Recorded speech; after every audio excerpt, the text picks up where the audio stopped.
This is a video of me replacing the heat pad on the front passenger seat of my Land Rover Defender.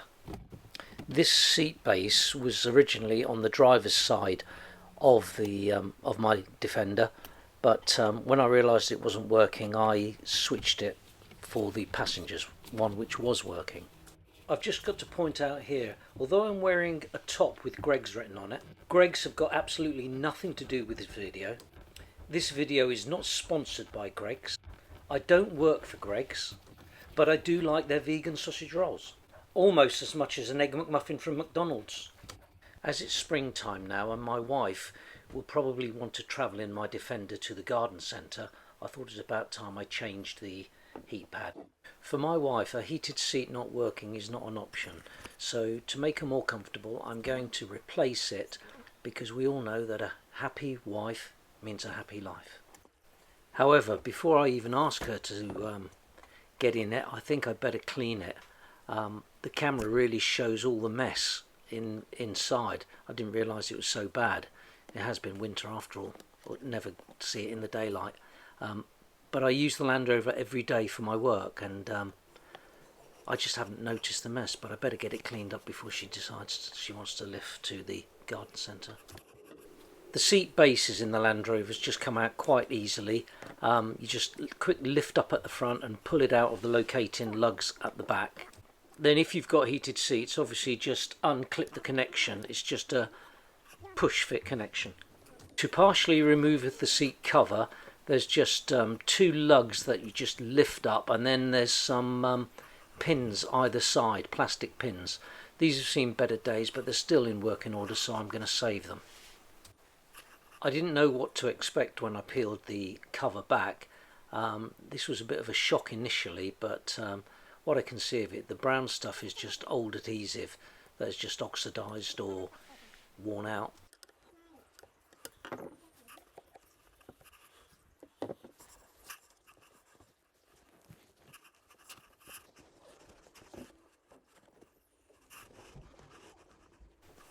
I don't think the foam's actually stuck in there, and I think I could probably get the whole foam pad out if I really persevered, but I don't really want to go down that road. I just want to get the cable out so that I can feed the new one in and do as little work on the seat as possible.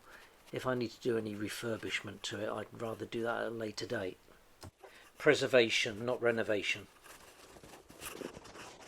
So there wasn't much left of the old heat pad, and it was very flimsy.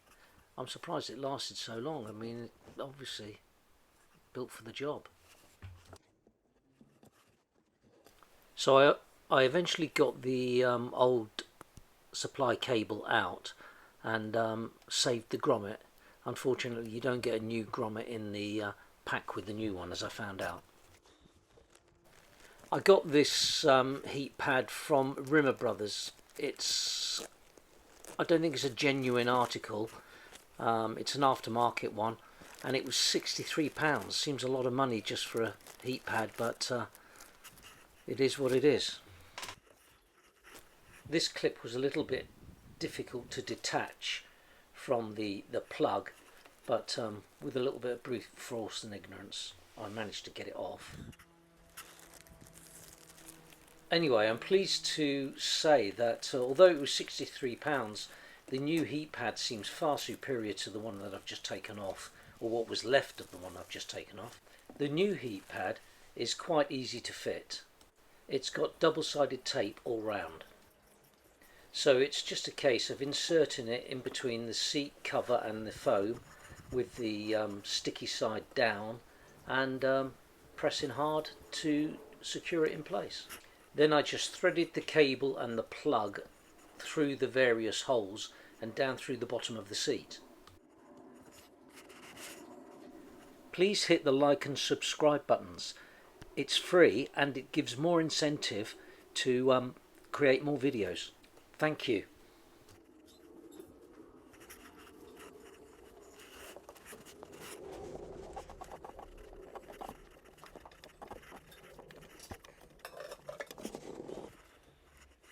If you've got very short finger or thumbnails, this is probably going to be the trickiest part of the job, peeling the backing paper off the adhesive before you insert the pad between the seat cover and the foam.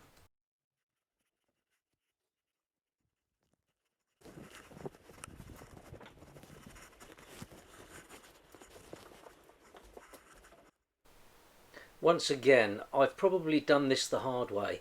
I'm quite sure that the foam could have come out from underneath the cover, and I could have stuck the pad down and then put the foam back in between the seat base and the cover. It probably would have been easier, but I wasn't prepared to take the risk of the foam base completely disintegrating as I pulled it out.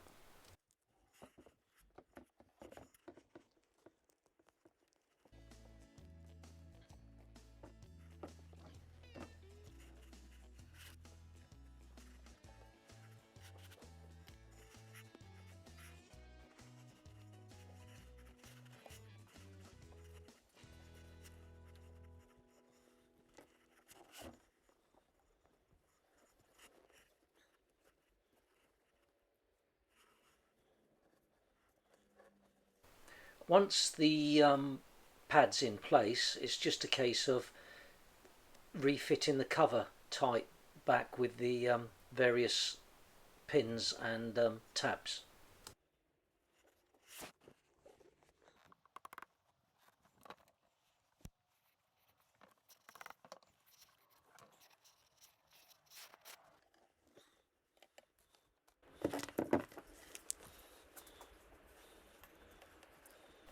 As I said before, detaching this little white clip from the plug seemed to be very difficult for me, and probably the most difficult part of the job for me.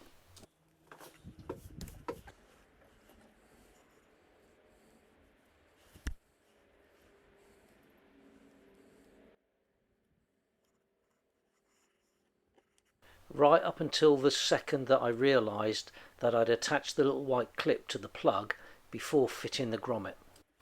So before this, the white clip was practically falling out of the hole that it was inserted into, but at this point I just couldn't get the white clip out of the seat base. I had to use pin nose pliers to compress the springs on the clip before it would release. It was at this point that I realised that to release the plug from the clip, all I needed to do was insert a small screwdriver, or in this case a small pair of scissors, and then the plug came away from the clip really easily. Well, you live and learn.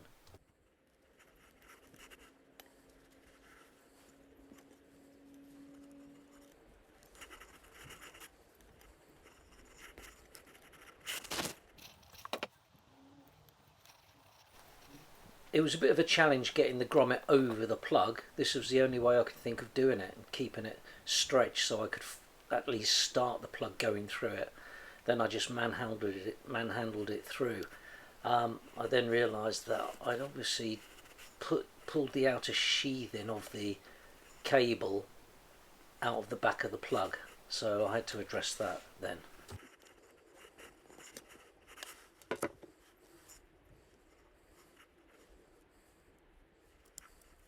In hindsight, a little bit of washing up liquid or soap probably would have helped the grommet slide over the plug. So I just covered it with a bit of insulation tape. The actual cable wasn't exposed at all, it was just the outer sheathing had pulled out of the back of the plug, so I just backed it up with this insulation tape, which is perfectly adequate. So that's it, just refit the seat base, plug in the lead for the heat pad and clip the seat in, and that's it, job done. I think this is the first repair on my Land Rover where I didn't need a handful of spanners, a handful of sockets, an angle grinder, a reciprocating saw and a hammer. I know the repair I've just done is a dirty job, but at the end of the day somebody's got to do it. And talking of dirty jobs, looking at this video, my Land Rover is in desperate need of a good clean out in the front, so that's a dirty job that I've got to undertake myself, I suppose, again. And I don't think that's going to be worth a video, but I might just take a couple of before and after shots just for my own reference. So that's it. When it stops raining, garden centre, here we come.